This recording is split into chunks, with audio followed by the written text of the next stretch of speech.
अस्सलाम वालेकुम दोस्तों, पेशाब के रास्ते जो कतरे निकलते हैं इसके ऊपर पहले भी बात कर चुके हैं, आज दोबारा बताएंगे कि अगर ये कतरे हर वक्त निकली जा रहे हैं तो ये सीरियस बीमारी होती है जिसको हम जो है ना जरियान का नाम भी देते हैं या इसको हम गनोरिया कहते हैं मेडिकल की टर्मिनोलॉजी में।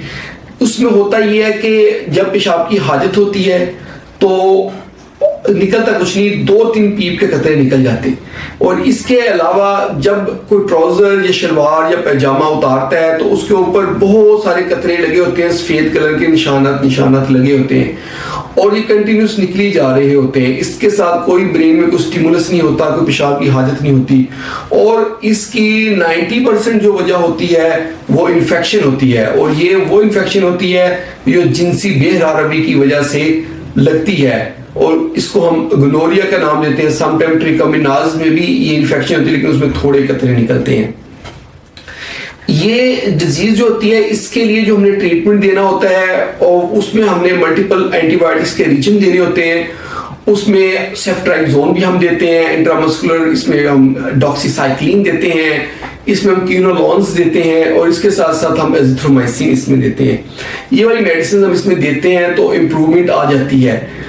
और इसके साथ जो प्रॉब्लम आती है वो होती है कि इन फ्यूचर पेशाब की नाली सुकड़ जाती है जिसको हम स्टिक्चर यूरिथ्रा कहते हैं। स्टिक्चर यूरिथ्रा को चेक करने के लिए कि है या नहीं हम एक्सरे करवाते हैं जिसको रिट्रोग्रेड यूरिथ्रोग्राम करवाते हैं। इस एक्सरे में हम पेशाब के रास्ते से ये मेडिसिन डालते हैं, यूरोग्राफी और एक्सरे लेते हैं और जो एक्सरे में पता चल जाता है कि नाली तंग है या नहीं।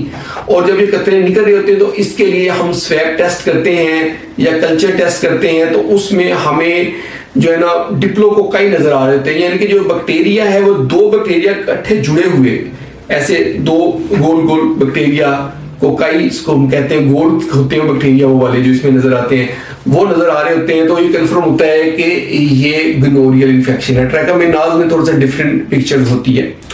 तो ये है इसकी ट्रीटमेंट। अगर इसके अलावा वैसे कतरे निकल जिसमें कोई हर वक्त नहीं निकले जा रहे, या तो वो निकल रहे हैं कि जब आपके जहन में कोई जिनसी ख्याल आता है, कोई वीडियो है, कोई रोमांटिक वीडियो आपने देख ली है, उसके देखने के बाद कतरे निकल रहे हैं, या किसी से बात की है लंबा और उसमें सेक्सुअल कंटेंट भी था बातों में तो कतरे निकले हैं, या इस तरह की कोई मूवी देखी है जिसमें जो है ना अडल्ट मूवी है तो उसके बाद कतरे निकले, तो ये एक नॉर्मल चीज है, ये कोई बीमारी वाली बात नहीं होती। और सम टाइम ये कतरे निकलते पेशाब करने के बाद या पोटी करने के बाद या पेशाब करने से जस्ट पहले, पोटी करने से जस्ट पहले, ये भी एक नॉर्मल चीज होती है, नॉर्मल सिक्रीशन होती है। इसके लिए भी कोई ट्रीटमेंट किसी चीज की जरूरत नहीं होती।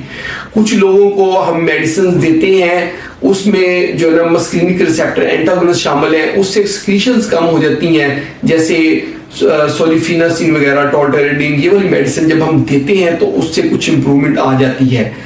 लाजमी नहीं हम सबको मेडिसिन दें, कुछ पेशेंट्स को हम काउंसलिंग करते हैं, अगर वो वीडिंग हो कि ठीक है, वो एक्सेप्टेबल है, कि हम उन्हें कहते हैं कि नॉर्मल है, तो वो एग्री कर जाए तो फिर हमको मेडिसिन नहीं देते।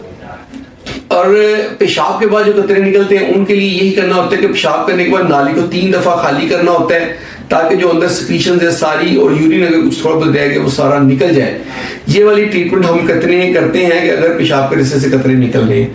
तो दोस्तों ये थी आज की हमारी वीडियो के पेशाब के रास्ते से जो कतरे निकलते हैं उनको हम डायग्नोज कैसे करते हैं और ट्रीटमेंट कैसे करते हैं। होप आप लोगों को वीडियो पसंद आई होगी। अगर वीडियो पसंद आई तो इसको लाइक कर दें और इसको शेयर करें अपने दोस्तों के साथ और हमारे चैनल को जल्दी से सब्सक्राइब करें ताकि आपको हेल्थ से रिलेटेड अच्छी वीडियोस मिलती रहे। बहुत बहुत शुक्रिया।